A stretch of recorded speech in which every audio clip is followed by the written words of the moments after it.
Hello everyone, मी प्रतिभा तुमच्या सर्वांचं स्वागत करते टीएस स्पोकन क्लासेस या आपल्या चॅनलवर। आज आपण शुड आणि मस्ट या दोन मॉडेल ऑक्झिलरीजचा अभ्यास करणार आहोत। त्यांचा वापर कोणत्या परिस्थितीमध्ये करायचा हे शिकणार आहोत। चला तर व्हिडिओला सुरुवात करूयात। कोणाला तरी सल्ला द्यायचा आहे किंवा समोरच्या व्यक्तीला उपदेश करायचा आहे किंवा त्याला मार्गदर्शन करायचं आहे, त्याला सजेशन द्यायचं आहे, मला शुड हे मॉडेल वर्ब यूज करावं लागेल। मी आता माझ्या मुलाला सांगेल की तू तुझा गृहपाठ करायला पाहिजे। मी त्याला सल्ला देत आहे। मग जेव्हा मी त्याला सल्ला देत आहे तेव्हा तो सल्ला देण्यासाठी कुठला शब्द यूज करावा लागेल, तर आपल्याला सल्ला देण्यासाठी शुड हे मॉडेल वर्ब यूज करावे लागेल। जेव्हा आपल्याला कोणाला तरी मार्गदर्शन करायचं असते त्यावेळेला आपण शुड या मॉडेल वर्बचा वापर करतो। जसं की जर तुला फ्लुएंट इंग्लिश बोलायचं असेल तर तू हार्ड वर्ड्स लर्न केले पाहिजे, म्हणजे हार्ड वर्ड्स लर्न करण्याचा मी तुम्हाला सल्ला देत आहे किंवा मी तुम्हाला तसं मार्गदर्शन करत आहे। त्यावेळेला आपण शुड हे मॉडेल वर्ब वापरायला पाहिजे। जेव्हा आपल्याला ऑब्लिगेशन म्हणजेच कर्तव्य दर्शवायचं असते तेव्हा सुद्धा आपण शुड या मॉडेल वर्बचा वापर करतो। थोडक्यात काय तर काय करावे आणि काय करू नये हे जेव्हा आपण सांगतो तेव्हा आपल्याला शुड या मॉडेल वर्बचा वापर करावा लागतो। मग आता आपण त्याचे सेंटेन्सेस सुद्धा पाहूयात। You should do your homework. You should do your homework. तू तुझं होमवर्क करायला पाहिजे किंवा तू तुझा गृहपाठ करायला पाहिजे, असा मी माझ्या मुलाला सल्ला देते। पण त्या सल्ल्यानुसार तो होमवर्क करेल किंवा करणार नाही ते त्याच्यावरती डिपेंड आहे। म्हणजेच आपण दिलेला सल्ला समोरच्या व्यक्तीने एक्सेप्ट करावा किंवा न करावा हे त्या व्यक्तीवर डिपेंड असते। She should come on time. She should come on time. तिने वेळेवर यायला पाहिजे। She should come on time. He should complete his work. He should complete his work. त्याने त्याचं काम पूर्ण करायला पाहिजे। He should complete his work.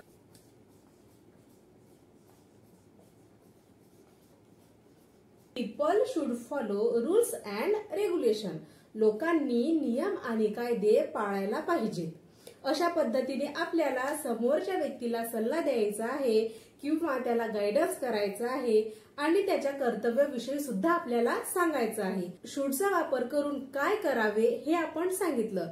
त्याचबरोबर आता आपल्याला काय करू नये याविषयीचे सेंटेन्सेस पाहायचे आहेत। We should not waste our time. We should not waste our time. आपण आपला वेळ वाया घालवू नये किंवा आपण आपला वेळ वाया घालवायला पाहिजे नाही। अशा पद्धतीने आपण काय करू नये याविषयी सांगू शकतो।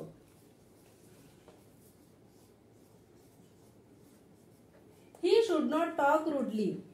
He should not talk rudely. त्याने असभ्यपणे बोलू नये किंवा त्याने असभ्यपणे बोलायला पाहिजे नाही। अशा पद्धतीने आपण सेंटेन्सेस बनवू शकतो। She should not go there. She should not go there. तिने तेथे जाऊ नये। Should not waste water. People should not waste water.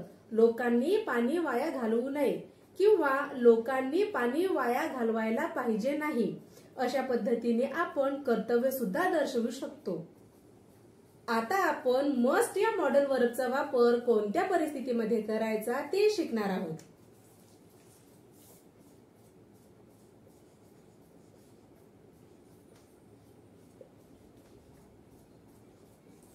Compulsion. Compulsion म्हणजे अनिवार्यता किंवा सक्ती। कंपल्शन त्यालाच अनिवार्यता किंवा सक्ती असं म्हणतात। त्यानंतर ऑब्लिगेशन। ऑब्लिगेशन म्हणजे कर्तव्य।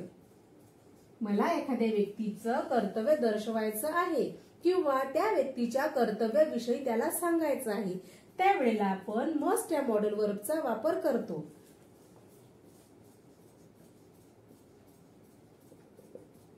नेसेसिटी म्हणजे आवश्यकता।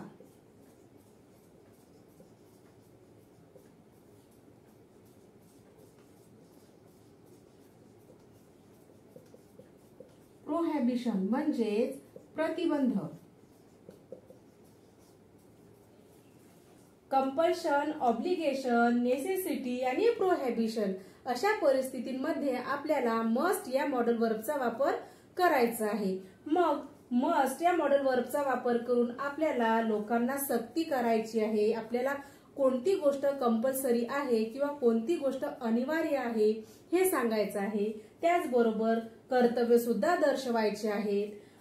एखाद्या गोष्टीची आवश्यकता किती प्रमाणात आहे हे सुद्धा सांगायचं आहे. त्याचबरोबर जर एखादी गोष्ट ही वाईट असेल तर त्या गोष्टीला प्रतिबंध सुद्धा घालायचा आहे. त्या गोष्टीला मनाई सुद्धा करायची आहे.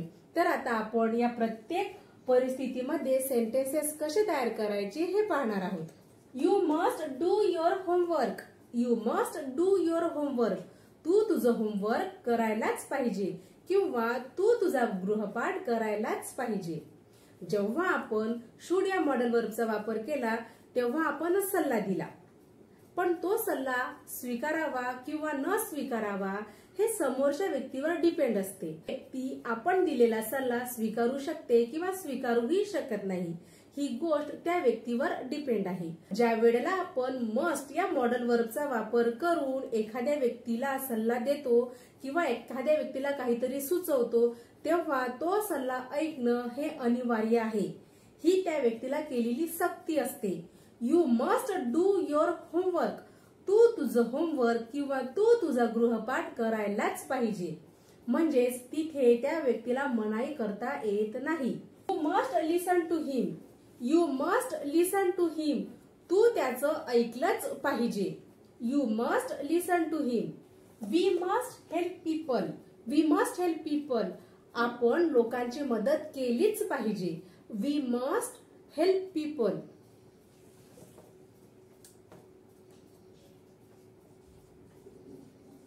People must follow rules and regulations. People must follow rules and regulations. लोकांनी नियम आणि कायदे पाळायलाच पाहिजेत. He must respect teachers. He must respect teachers. त्याने शिक्षकांचा आदर केलाच पाहिजे. He must respect teachers. She must study 2 hours in a day. She must study 2 hours in a day. तिने दिवसातून 2 तास अभ्यास केलाच पाहिजे. She must study 2 hours in a day. तिने दिवसातून 2 तास अभ्यास केलाच पाहिजे. He must earn money. त्याने पैसे कमवायलाच पाहिजेत. He must earn money. अशा प्रकारे मस्ट या मॉडेल वर्बचा वापर करायचा. I must not waste my time. I must not waste my time. मी माझा वेळ वाया घालवूच नाही किंवा मी माझा वेळ वाया घालवायलाच पाहिजे नाही. People must not speed on the road. People must not speed on the road. लोकांनी रस्त्यावर थुंकूच नये किंवा लोकांनी रस्त्यावर थुंकायलाच पाहिजे नाही. He must not do this work. त्याने हे काम करूच नये किंवा त्याने हे काम करायलाच पाहिजे नाही. अशा पद्धतीने आपल्याला मस्ट या मॉडेल वर्बचा वापर करून प्रोहिबिशन म्हणजेच प्रतिबंध दर्शवायचा आहे. तर आज आपण शुड आणि मस्ट या 2 मॉडेल वर्बचा वापर करून सेंटेन्सेस बनवलीत. आता आपल्याला या सेंटेन्सेसचा वापर इंग्लिश स्पीकिंग मध्ये करायचा आहे.